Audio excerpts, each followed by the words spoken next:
Mientras bandas como The Beatles, The Rolling Stones y Led Zeppelin conquistaban el mundo, en una isla este género enfrentaba censura, prejuicios y enormes obstáculos. Durante los años 60, gran parte del rock era visto por sectores del gobierno de esta isla como una influencia cultural asociada al imperialismo, y la estética del rockero era estigmatizada como un símbolo ajeno a los ideales de la sociedad. No obstante, las cosas serían diferentes al comenzar el siglo XXI. Si bien la isla continúa conservando al mismo gobierno de los años 60, ahora la isla pasa a recibir y a homenajear a leyendas del rock y da lugar a espacios culturales dedicados al rock. ¿Qué fue lo que llevó a que en esta isla se pasara de marginar al rock a tiempo después darle al rock un lugar en la cultura del país? Queridos trotamundos del rock, esta es la historia del rock en Cuba.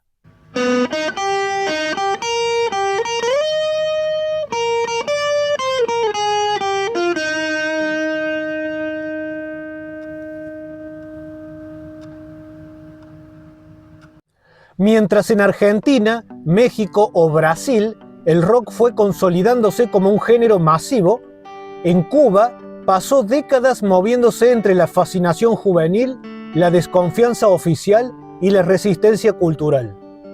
El rock llegó a Cuba prácticamente al mismo tiempo que al resto de Latinoamérica. A mediados de los años 50 sonaban Elvis Presley, Bill Haley y Little Richards, y surgieron grupos locales que interpretaban versiones en español y composiciones propias. La cercanía geográfica con Estados Unidos facilitó que las novedades musicales llegaran rápidamente a La Habana. Pero tras la Revolución de 1959, la historia cambiaría. Durante los años 60, gran parte del rock anglosajón pasó a ser visto por sectores del gobierno como una influencia cultural asociada a Estados Unidos y al imperialismo. Eso no significó una prohibición absoluta, pero implicó restricciones para difundir rock en radios y en televisión, dificultades para organizar conciertos y estigmatización de quienes adoptaban la estética rockera. Los Beatles, por ejemplo, fueron durante un tiempo considerados un símbolo de una cultura ajena al proyecto revolucionario, aunque esa visión cambiaría décadas más tarde. Pongámonos en contexto de lo que era la década de los 60. Era época de Guerra Fría, época de crisis de misiles. Hacía menos de 20 años que había pasado la Segunda Guerra Mundial, y ahora estaba la amenaza de una Tercera Guerra Mundial, que encima era una amenaza de guerra nuclear, lo cual iba a ser más destructivo que las guerras anteriores. Y en ese contexto tan apocalíptico estaba este fenómeno llamado rock, que era un fenómeno naciente, y que poco se sabía del desenlace que iba a tener. Se creía incluso que la guitarra eléctrica era un instrumento que ya pronto iba a pasar, y realmente no había una visión de futuro de lo que iba a ser el rock. Simplemente era un fenómeno que estaba ahí naciendo y que se lo estaba viviendo, nada más, era una cosa de la actualidad. Y bueno, el conflicto que se vivía en el mundo con el bloque socialista y el bloque capitalista, esas tensiones que habían, que en comienzos se llega a considerar por parte de los países socialistas, se considera el rock, si bien era sabido de que el rock había crecido en las clases bajas de Estados Unidos de América, pero se lo considera como que era un instrumento del imperialismo, que se había convertido en un instrumento del imperialismo para difundir todo lo que era la cultura occidental. Y curiosamente, tiempo después, en los años 70, en países capitalistas, sobre todo en países donde había dictaduras, donde había un fuerte sentimiento nacionalista, había crecido también esa estigmatización de ver al rock como algo relacionado con lo subversivo, algo que venía de países socialistas o países de otras corrientes que buscaban atentar contra los valores de Occidente. Así que vemos que tanto de un bloque como del otro el rock era cuestionado, era censurado, era controlado. Así que en esos contextos es interesante las historias que se van formando, porque tanto esa censura que tenía de un lado como del otro, esas estigmatizaciones, todo eso lo va haciendo más fuerte el rock. Y es interesante todas las historias que se van escribiendo tanto del lado capitalista como del lado socialista, así como también en otras formas de gobierno donde el rock hizo su presencia. Es interesante todas esas historias que se van escribiendo, sobre todo en lo que fue la segunda parte del siglo XX, desde todo lo que duró la Guerra Fría hasta 1991, e inclusive después de la Guerra Fría. En los momentos de posguerra también existían distintos escenarios en los que el rock también se hacía presente.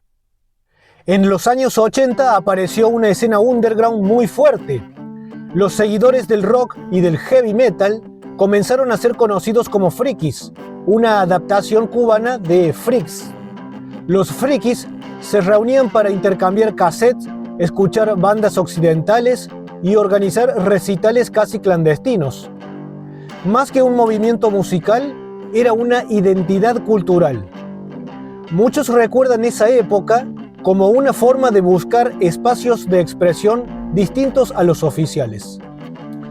Durante los años 60, 70 y comienzos de los 80, existieron bandas de rock en Cuba, aunque el movimiento era pequeño y enfrentó periodos de escasa visibilidad. Muchas agrupaciones tocaban versiones de artistas británicos y estadounidenses, mientras otras comenzaron a componer material propio. De las bandas pioneras de rock de Cuba, podemos mencionar a Los Ken, una de las primeras bandas de rock del país, que surgió en los años 60 con influencias del beat y el rock británico. También están Los Pacíficos, grupo representativo de la primera generación del rock cubano, con un repertorio influido por el pop y el rock internacional. Están Los Barbas, una banda que destacó en la escena habanera de finales de los 60 y principios de los años 70. También están Los Almas Vertiginosas, una banda vinculada al rock psicodélico y progresivo de finales de los 60. En los años 70 aparecieron grupos con un sonido más elaborado. Ahí podemos mencionar al grupo Síntesis, fundado en 1976, que mezcló rock progresivo, jazz y música afrocubana. Esta es una de las bandas cubanas más influyentes de todos los tiempos. También está la banda Venus, una de las agrupaciones importantes de finales de los años 70, con un sonido cercano al hard rock y al rock melódico. El género del rock nunca murió y sobrevivió en clubes, fiestas, ensayos y pequeños conciertos organizados por los propios aficionados. En los años 80 y 90 surgió en Cuba una importante escena ligada al metal, escena que tenía bandas que alcanzaron mayor reconocimiento en base a la escena underground que se venía formando desde los años 60 y 70. Ese movimiento underground de músicos y aficionados al rock es uno de los factores que permitiría al rock ir encontrando su espacio en la cultura del país. Y este factor daría lugar a otros factores que harían posible que el rock tenga reconocimiento en la isla al comenzar el siglo XXI. Podemos mencionar a algunas de las destacadas bandas de metal de Cuba. Tenemos a la banda Zeus, fundada en La Habana a finales de los años 80. Esta es probablemente la banda de metal más conocida de Cuba. Su propuesta se basa en el heavy metal tradicional, con guitarras melódicas, con solos largos, con voces limpias y potentes, con estructuras clásicas del heavy metal europeo y con letras sobre libertad, lucha interior, historia y cuestiones sociales. Esta banda en su estilo tiene influencias de Iron Maiden, Judas Priest, Dio, Accept y Black Sabbath. A diferencia de muchas bandas latinoamericanas que evolucionaron hacia sonidos más extremos, Zeus permaneció bastante fiel al heavy metal clásico. Otra banda de metal es Agonizer, que representa la cara más extrema del metal cubano. Su música mezcla death metal, thrash metal y algunos elementos del groove metal. Se caracteriza por riffs muy rápidos, batería intensa con abundante doble bombo, voces guturales y cambios de ritmo frecuentes. Las letras suelen abordar temas de violencia, alienación, decadencia humana y conflictos psicológicos.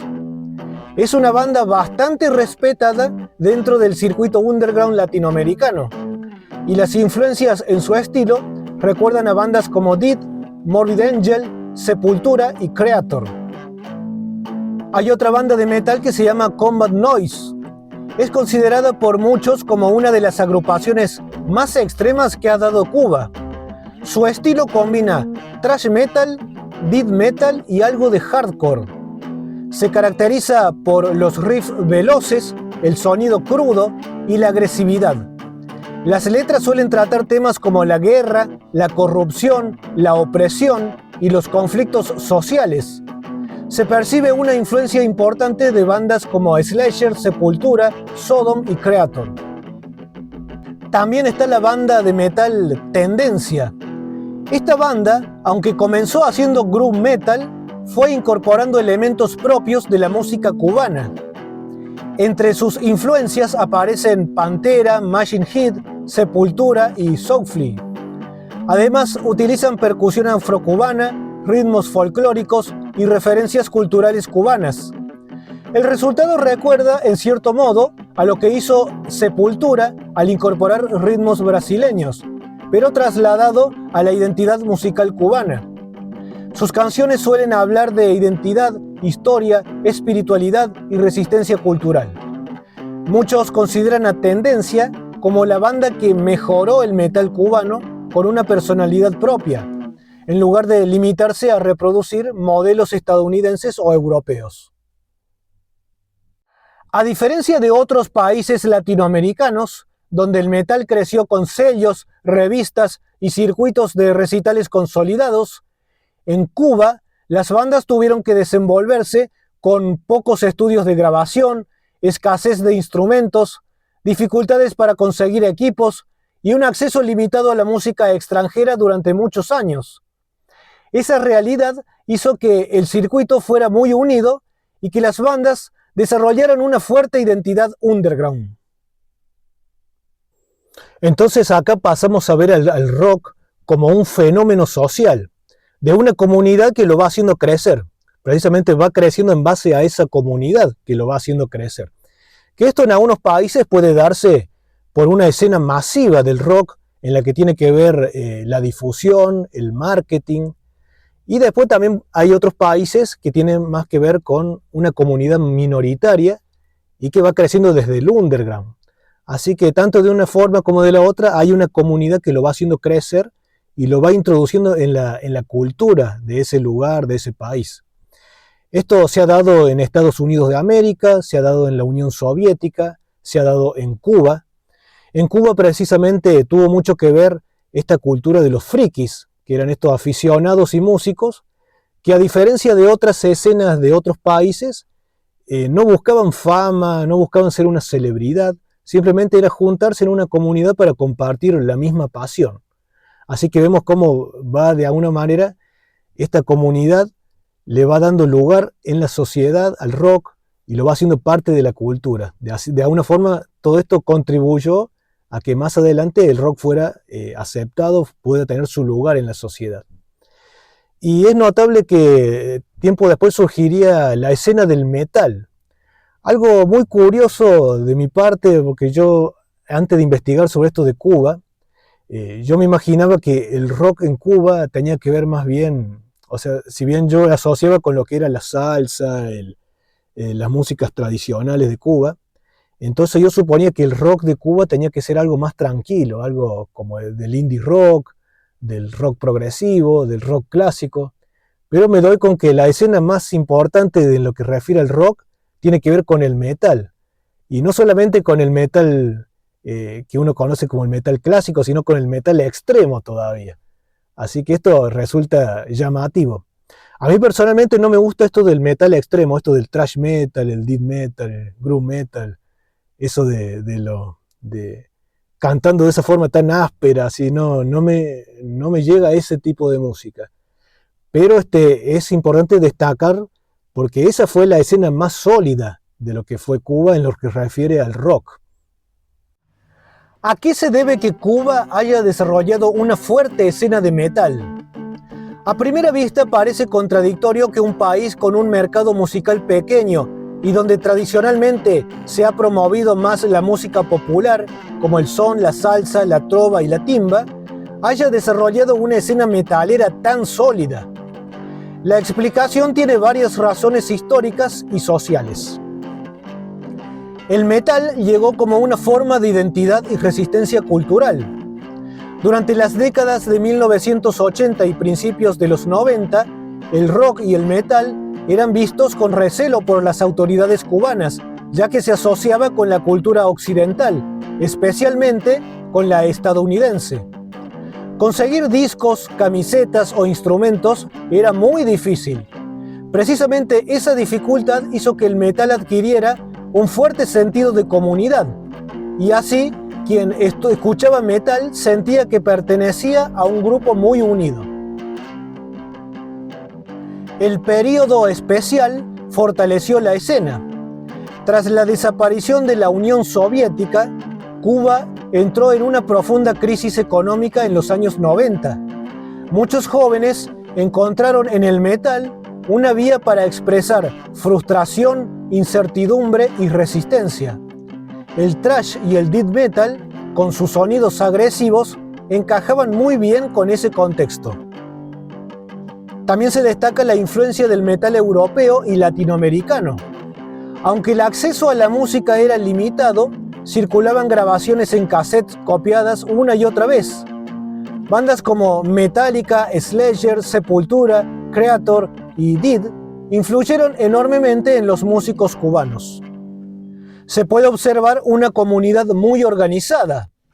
A pesar de las dificultades, los metaleros cubanos organizaron conciertos, intercambiaron grabaciones, fabricaron sus propios accesorios y mantuvieron viva la escena mediante redes de amistad. Esto hizo que el movimiento fuera muy cohesionado. Se observa un cambio gradual en la política cultural.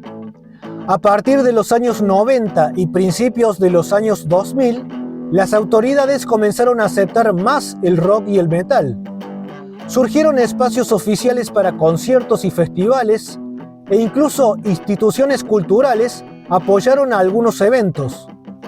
El festival Brutal Fest, por ejemplo, llevó a Cuba bandas internacionales underground de países diversos, de Europa y de América, y así ayudó a dar visibilidad a los grupos locales. Se puede apreciar también una mezcla con la identidad cubana. Algunas bandas no se limitaron a copiar modelos extranjeros. Por ejemplo, la banda Tendencia incorporó ritmos afrocubanos y elementos folclóricos al metal, creando un sonido propio.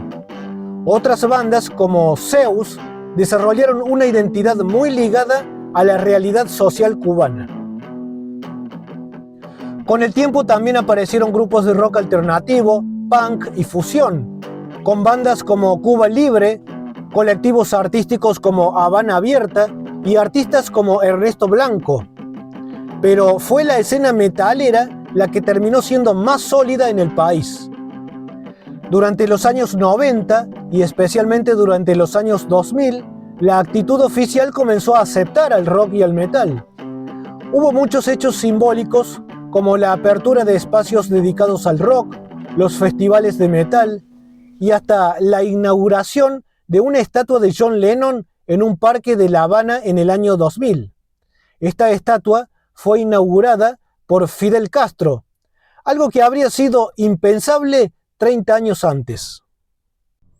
Pongan ahí en los comentarios qué bandas les ha gustado a ustedes de Cuba, de lo que es el rock cubano, de lo que es el metal cubano.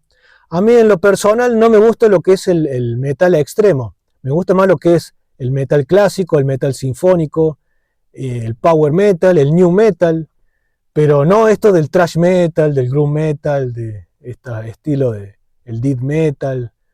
Pero justamente cuando uno buscaba ahí en lo que era el rock de Cuba, esta banda de metal, yo buscaba algo más referido a eso, al metal clásico, al metal sinfónico, pero no, era todo metal relacionado con el metal extremo, el thrash metal, el death metal, el groove metal. Se ve que realmente en la escena del rock los cubanos le daban duro a lo que era el metal extremo. Y realmente, o sea, eso va escribiendo parte de lo que es la historia realmente de Cuba, por qué hacían este tipo de música. Realmente yo aprecio como que son bandas que resultan ser auténticamente peligrosas, a diferencia de esas bandas que son tildadas de peligrosas en lo que es otras escenas de rock, pero que tal vez en otras escenas como que tiene que ver más con el marketing, con esto del negocio de aparentar rebeldes. Entonces eso como que generaba miedo, generaba cierta tensión, y eso hacía que mucho público se dirija hacia ahí, en lo que eran otras escenas. Pero en lo que veo de este metal de Cuba, veo como que son más auténticas y como que reflejan lo que era la sociedad, ese desahogo que tenían, esa presión que estaban viendo. Recuerdo también a las historias de ahí, de la realidad de Cuba también. Justamente esconden mucho de estas historias, estas bandas. A mí personalmente no me gusta ese estilo, pero bueno, es destacable de que el hecho de que haya sido de esa manera revela muchas cosas sobre lo que era la vida social de Cuba, la sociedad, lo que se estaba experimentando en sus realidades. Así que pónganme ahí en sus comentarios qué es lo que les parece del rock de Cuba, del metal de Cuba, si conocen otras bandas aparte de las que he mencionado, algunas otras cosas curiosas que conozcan de este país con respecto al rock.